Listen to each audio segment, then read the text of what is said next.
আসসালামু আলাইকুম, আমি professor doctor A K M Fazlul Haque বলছি। আমরা গত 30 বছর যাবৎ কলোরেক্টাল সার্জারি করে পৃথিবীর সবাই আমাদেরকে চেনেন, আমাকে চেনেন। আমার সাথে ডক্টর আসিফ আলমাস হক আছে। গত 16 বছর যাবৎ আমার সাথে সে কাজ করতেছে এবং সে 4টা ডিগ্রি করেছে।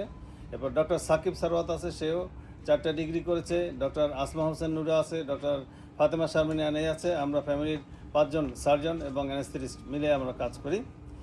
আমাদের এখানে আজকে পোস্ট অপারেটিভ থেকে আমি কথা বলতেছি।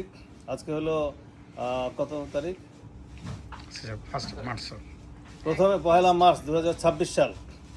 তো আমাদের সাথে এখানে একজন রুগী আছেন, যার নাম হচ্ছে জেসমিন আক্তার। ওনার হয়েছিল কি বলে, ক্যান্সার সিকাম হয়েছিল, সেটা আমরা অপারেশন করেছি।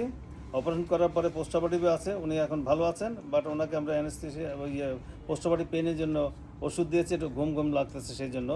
ওনার পেটে ব্যথা ছিল এবং পায়খানা রাস্তা ব্লিডিং হতো। এই কারণে আমরা ওনার ক্যান্সারের পেটের ডান দিকে ক্যান্সার আমরা শনাক্ত করেছি। করার পর আমরা অপারেশন করেছি কালকে, ইনশাল্লাহ এখন ভালো আছেন। এছাড়া দ্বিতীয় একজন পেশেন্ট আছে আমাদের এখানে। ওনার কি ছিল বলো? ওনার টোটাল প্রক্টোকল।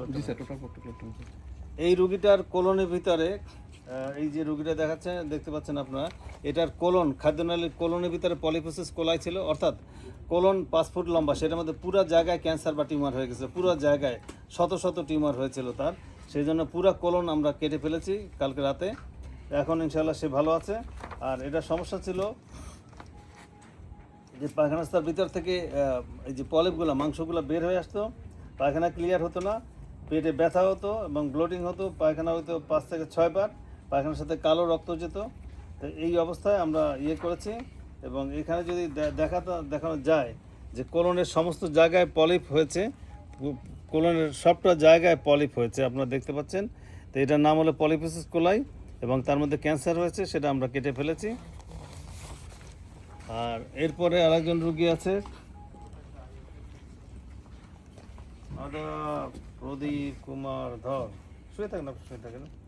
উনি একটু আশ্চর্য ধরনের রুগী। সেটা হলো ওনার কোনো সিমটম নাই, কোনো পায়খানার সাথে রক্ত যাওয়ার ব্যথা নাই, পায়খানা কোনো সিমটম নাই। উনি শুধু আসছিলেন পায়খানা ক্লিয়ার হয় না এবং কনস্টিপেশন, পায়খানা হয় না, সেটার জন্য। আমরা কোনো রক্ত যায় না, কিচ্ছুই যায় না। তো আমরা কোলোনোস্কোপি করে ওনাকে আমরা ধরতে পেরেছি যে ক্যান্সার হয়েছে। অর্থাৎ রুগী জানে না, আমরাও জানি না, শুধু কোলোনোস্কোপি রেগুলার করার কারণেই আমরা এটা ধরতে পেরেছি। ওনার অপারেশন করছি আমরা 2 দিন আগে, উনি সম্পূর্ণরূপে ভালো আছেন। তো সম্মানিত দর্শক, তো আপনারা দেখলেন যে আমরা পরপর 3টা রুগীর যে অপারেশন করা। এছাড়া আমাদের ফ্লোরে আরও 12টা 14টা পেশেন্ট আছে। টোটাল 15 থেকে 16 জন ক্যান্সার রুগী আমাদের অপারেশন করা এখানে আছে। আমরা ডেইলি 3 জনের মতো ক্যান্সার অপারেশন করি, কোনোদিন 2 জন, কোনোদিন 3 জন। এছাড়া 15 থেকে 20 জন, 25 জন আমরা piles, fistula, anal fisher operation করি। পাইলস এবং অ্যানাল ফিশার এই অপারেশনগুলো বেশিরভাগ লেজারের মাধ্যমে হয়। আর কোলন ক্যান্সারের রোগীগুলোকে আমরা বেশিরভাগই পেটে ব্যাগ না লাগাই করি।